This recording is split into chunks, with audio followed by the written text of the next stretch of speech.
یہ اتفاق تھا کہ کالج اور پھر یونیورسٹی میں بھی وہ دونوں ساتھ رہے۔ اس پورے عرصے میں ان کی کافی دفعہ بحث ہوئی تھی۔ وجہ عمر کا رابعہ کے خلاف زہر اگلنا تھا اور عمر کی ان حرکات پر عابد اپنی خاموشی کی عادت کم از کم برقرار نہیں رکھ پایا تھا، اور پھر یہ سلسلہ چلتا رہا اور چلتا رہا، اور آج وہ دونوں ایک بار پھر ایک دوسرے کے مقابل تھے۔ وہ دو شخص جن میں سے ایک اس ملک کا غدار تھا، دوسرا اس ملک کا محافظ۔ وہ دونوں مشترکہ تعلیمی اداروں میں تعلیم حاصل کر چکے تھے۔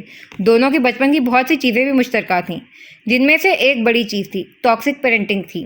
ان دونوں ہی نے اس چیز کا سامنا کیا تھا، مگر دونوں کی زندگی کے نتائج مختلف تھے۔ آخر فرق کہاں آیا تھا؟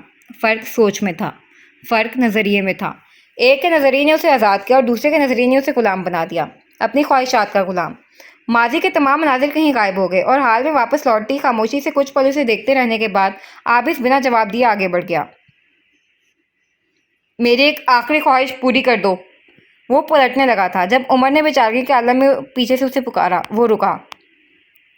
میں کم از کم اسے اس جگہ نہیں لا سکتا عمر۔ اس کے کچھ بھی کہنے سے پہلے عابد نے جواب دے ڈالا۔ اشارہ اس تاریک سیل کی طرف تھا۔ وہ یہاں کبھی نہیں آنا چاہے گی، اور میں مر کر بھی وہ کام نہیں کروں گا جس کے لیے وہ راضی نہ ہو۔ بس ایک جواب تھا، اور عمر کے دل کی دنیا بدل گئی۔ آج اسے معلوم ہو گیا تھا کہ اس میں اور عابد میں کیا فرق ہے۔ وہ خاموش ہو گیا، دل بھی خاموش ہو گیا تھا۔ اب بس سکوت تھی اور خاموشی تھی۔ اب ہر چیز تاریکی سے شروع اور تاریکی پر ختم تھی، وہ تاریکی جو اس کی اپنی کمائی تھی۔ آج کے دن اس زیر سماعت قیدی سے ملنے کوئی اور بھی آیا تھا۔ ایک مرد جس کو قریب سے دیکھنے پر آپ کو معلوم ہوگا کہ اس کا چہرہ مدھم سا جھریوں زدہ ہے، کندھے ڈھلکے ہوئے ہیں، آنکھیں سوگوار ہیں، انداز شکل خوردہ سا ہے۔ وہ سلاخوں کے ایک طرف کھڑا سلاخوں کے دوسری طرف موجود وجود کی پشت کو ترہم اور حسرت بھری نظروں سے دیکھ رہا تھا۔ اس وجود کو جو رخ موڑے کھڑا ہے، وہ اس مرد کا چہرہ نہیں دیکھ رہا تھا، یوں جیسے گہری ناراضگی ہو۔ مجھے معاف کر دو میرے بیٹے، وہ مرد نم لہجے میں بولا۔ چلے جائیں ڈیڈ۔ عمر کا لہجہ بھی بھیگا ہوا تھا۔ ایک بار معاف کر دو۔ پھر کہا، آپ آج بھی اپنے بارے میں ہی سوچ رہے ہیں ڈیڈ؟ لہجے میں تکلیف تھی۔ بہت خود غرض ہوں عمر، پر تمہیں اس حالت میں دیکھ کر تکلیف میں ہوں۔ آپ ذمہ دار ہیں ڈیڈ، اس سب کے، ہر چیز کے ذمہ دار آپ ہیں۔ وہ ہنوز رخ موڑے کھڑا تھا۔ آخر اس سب میں میرا کیا قصور ہے عمر؟ وہ اس کا بار بار خود کو قصوروار ٹھہرانا برداشت نہ کر پائے۔ رخ موڑے کھڑا عمر ان کے سوال پر تیزی سے گھوما۔ اتنی جلدی بھول گیا آپ کو ڈیڈ؟ عمر نے کہا۔ اکرام ملک نے بغور اسے دیکھا۔ اس کی آنکھوں میں کیا نہیں تھا، نفرت، حقارت اور بے بسی بھرا غصہ۔ کیا بھول گیا مجھے؟ ایسا کیا کر دیا میں نے عمر جو تمہیں مجھ سے اتنا بدظن کر گیا؟ انہوں نے بے بسی بھرے فکر مندی سے پوچھا۔ ڈیڈ، کہتے ہیں اولاد ماں باپ کے نقشے قدم پر چلتی ہے۔ آپ کو تو مجھ پر فخر ہونا چاہیے کہ میں آپ کے نقشے قدم پر چلا۔ آپ نے سکھایا تھا کہ جو چیز نہ ملے اسے چھین لو۔ میں نے بھی تو وہی کیا ڈیڈ، رابعہ کو چھیننا چاہا، بالکل ویسے ہی جیسے آپ نے ممی کو چھینا تھا، ان کے پہلے شوہر سے۔ بس ایک لمحہ، عذاب کا لمحہ، اور اکرام ملک ڈھہ گئے۔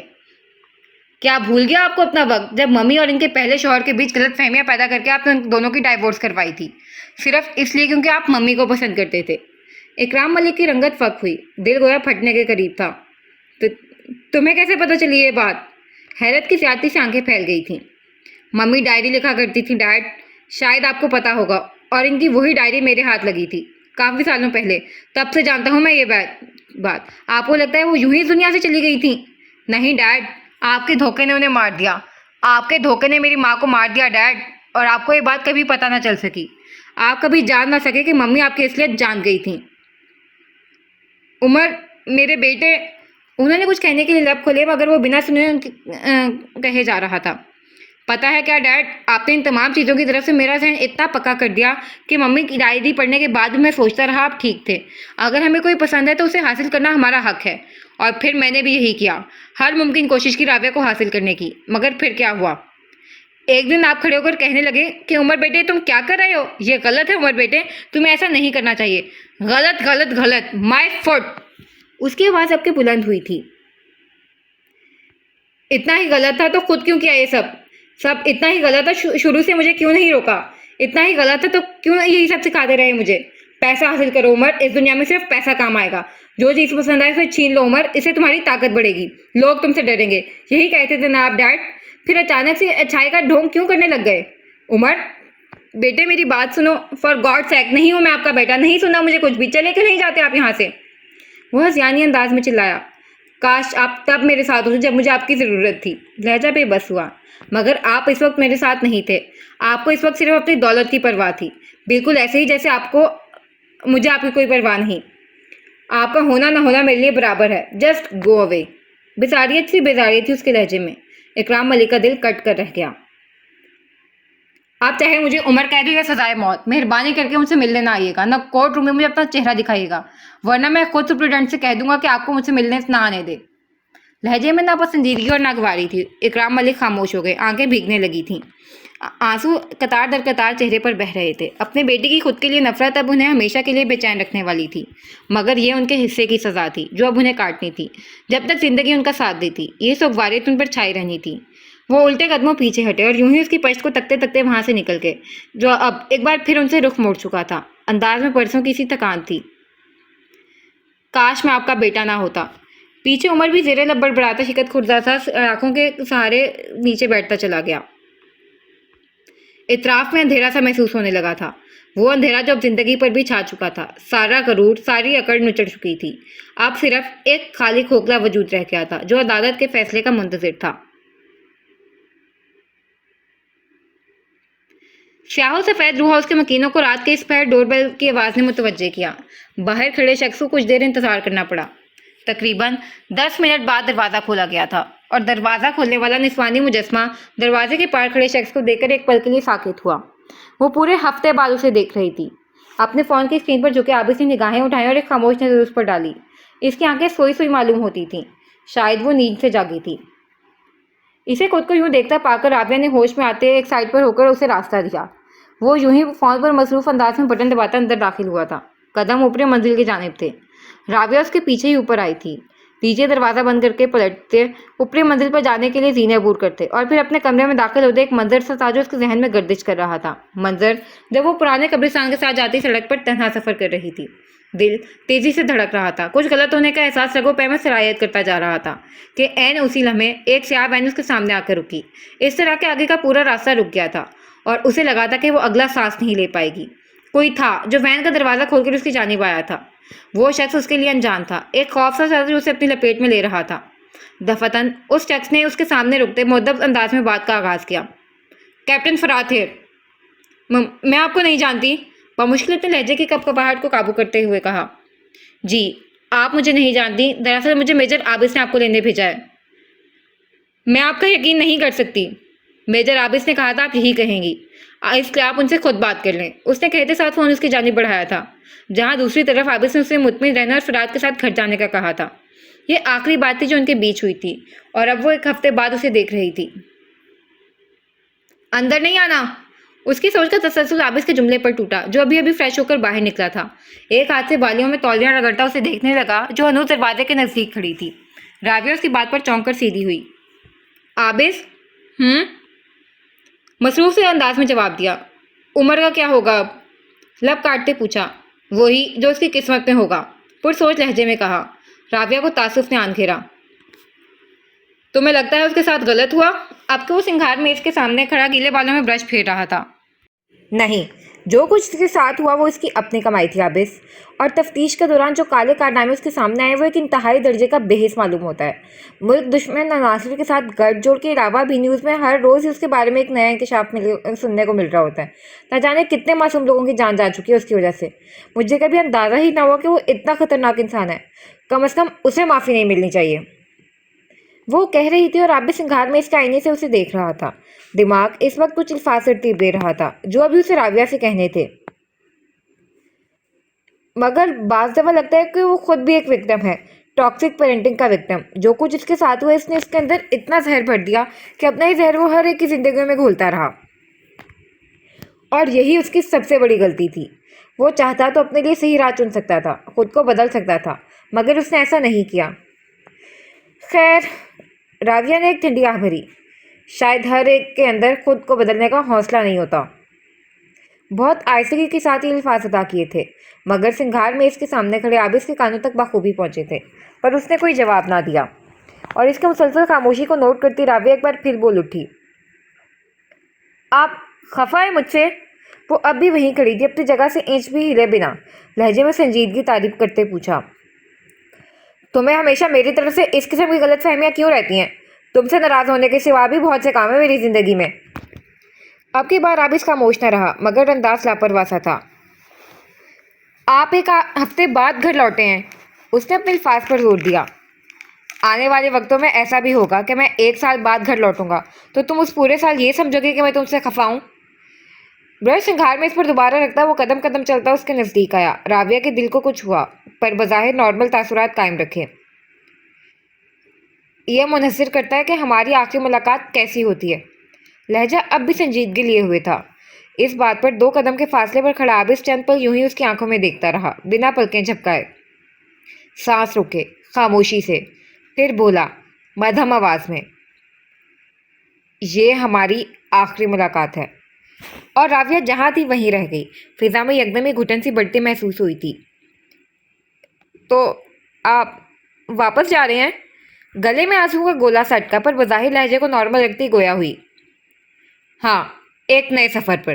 ہچکچاہٹ سے پاک پر اعتماد لہجہ۔ اس سفر کی تفصیل جان سکتی ہوں؟ تم جانتی ہو، آپ کے منہ سے سننا چاہتی ہوں۔ چند پل خاموشی کے دوران دونوں کے بیچ حائل ہوئے۔ راویہ پلک جھپکائے بنا اس کے چہرے کو دیکھ رہی تھی جو مکمل پرسکون تھا۔ بالآخر عابس کی آواز نے اس خاموشی کو توڑا۔ I am an agent. Rawiya حیران نہ ہوئی۔ یہاں بھی میں چھٹیوں پر نہیں آیا تھا، عمر کے کیس کے سلسلے میں آیا تھا جس پر ہم یہاں میرے آنے سے پہلے کام کر رہے تھے۔ یہ مشن مجھے دیا گیا تھا جس کی ایک بڑی وجہ میری اور اس کی بچپن کی شناسائی تھی۔ تم نہیں جانتی مگر جس شخص کو تم نے قتل کرتے دیکھا، خالد لطیف، وہ میں تھا۔ راویہ چونکی۔ اور جسے میں نے مارا وہ اس ٹیکسی سلیپر سیل گروپ کا ہیڈ تھا۔ عمر کا پی اے زاہد اسلم، وہ فرات تھا، کیپٹن فرات، جو تمہیں لینے آیا تھا پرانے قبرستان والے روڈ سے۔ راویہ کے ماتھے پر بل پڑے۔ تمہیں یاد ہوگا تم نے مجھے بتایا تھا کہ عمر تمہیں پریشان کر رہا ہے۔ وقفہ کیا۔ راویہ نے اس بات میں سر ہلایا۔ یہ بات میں پہلے سے جانتا تھا۔ راویہ کی آنکھوں میں حیرت ابھری۔ عمر کے تمہیں پروپوز کرنے سے لے کر اس کی سکسیس پارٹی میں ہوئی تم دونوں کی گفتگو تک میں سب جانتا تھا، اور یہ تمام باتیں مجھ تک فرات نے پہنچائی تھیں۔ وہ تمہیں گھورتا نہیں تھا؟ عابس مسکرایا۔ راویہ کے ماتھے کے بل ڈھیلے پڑے۔ وہ ہمارے مشن کے سلسلے میں عمر کے آفس میں جاب کر رہا تھا اور میرے کہنے پر عمر پر نظر بھی رکھے ہوئے تھا تاکہ وہ کوئی تمہیں نقصان نہ پہنچائے۔ بلیک روز کے ڈاکومنٹس عمر اکرام کے اسٹڈی سیف میں ہیں، یہ بھی فرات کے ذریعے ہی مجھے پتہ چلا تھا، اور پھر اسی رات میں نے وہ ڈاکومنٹس ریکور کر لیے تھے۔ اس کے علاوہ ڈاکومنٹس نہ ملنے سے پہلے جب عمر نے اپنے ساتھ ڈنر پر جانے کا کہا تھا، یہ بات بھی آپ پہلے سے جانتے تھے اور اسی لیے آپ نے ہمارے ڈنر کا پلان ترتیب دیا تھا، اور آپ جان بوجھ کر اسی ریسٹورنٹ لے کر گئے تھے تاکہ عمر ہمیں وہاں دیکھے اور کوئی فوراً قدم اٹھائے اور آپ جلد از جلد اپنے پلان کو ایگزیکیوٹ کر سکیں۔ عابس، آپ میرے ساتھ نہ ہو کر بھی میرے ساتھ تھے۔ راویہ نے بھی ساختہ گہری سانس بھرتے کہا تھا۔ ایسا ہی ہے۔ عابس مدھم سا مسکرایا۔ مزید اس مشن پر ایک چیز تھی جس کا مجھے خیال رکھنا تھا، اور وہ میری فیملی تھی، کیونکہ عمر کو کبھی نہ کبھی میرے بارے میں پتہ چل جانا تھا۔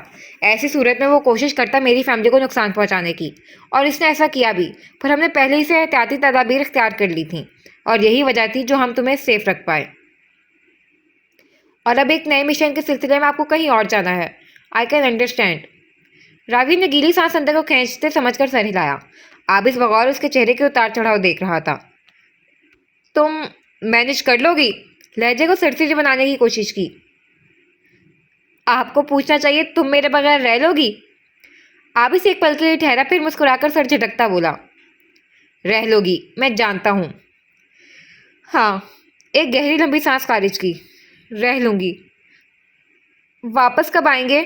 قدرے وقفے کے بعد پوچھا۔ نگاہیں اب کی اس کی سیاہ آنکھوں پر جمی تھیں۔ معلوم نہیں۔ راویہ کا دل ڈوبا۔ بہتر۔ وہ کچھ کہہ کر کچھ پل یوں ہی اسے دیکھتے رہنے کے بعد اس کے ایک طرف سے نکل کر آگے بڑھنے لگی تھی۔ جب اس کے کندھے کے نزدیک سے گزرتے عابس نے اس کا ہاتھ تھاما۔ راویہ ٹھہر گئی۔ اب کہ وہ دونوں ایک دوسرے کے برابر اس طرح کھڑے تھے کہ دونوں کی نگاہیں مخالف سمت میں تھیں۔ یاد کرو گی مجھے؟ وہ یوں ہی سامنے کی طرف نگاہیں جمائے پوچھ رہا تھا۔ پچھلے 7 سالوں سے یہی کیا ہے، آگے بھی کر لوں گی۔ رخ موڑ کر اس کی جانب چہرہ پھیرا اور مسکرائی، تکلیف دہ مسکراہٹ۔ رونا چاہتی ہو؟